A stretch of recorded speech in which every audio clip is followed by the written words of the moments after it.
રાજ્યમાં આજે 126 તાલુકામાં વરસાદ. સૌથી વધુ અરવલ્લીના મોડાસામાં 4 ઇંચ, 5 તાલુકામાં 2 ઇંચથી વધુ વરસાદ.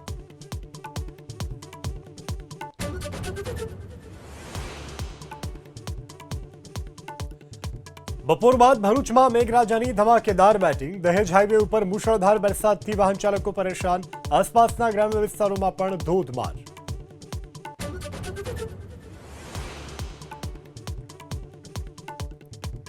દેશના અનેક રાજ્યોમાં આકાશી આફત. રાજસ્થાનના જોધપુરમાં જળબંબાકાર. ભૂસ્ખલનથી ઉત્તરાખંડમાં નરેન્દ્રનગર બાયપાસ રોડ બંધ. હિમાચલ પ્રદેશમાં પણ ભારે વરસાદ.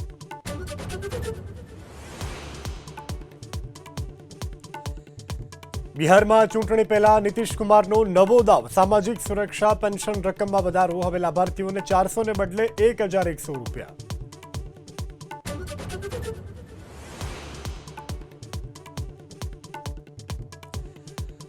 રાજા રઘુવંશી હત્યા કેસમાં રિમાન્ડ પૂર્ણ થતા સોનમ અને રાજ કોર્ટમાં રજૂ. બંનેને મોકલાયા 13 દિવસની ન્યાયિક કસ્ટડીમાં.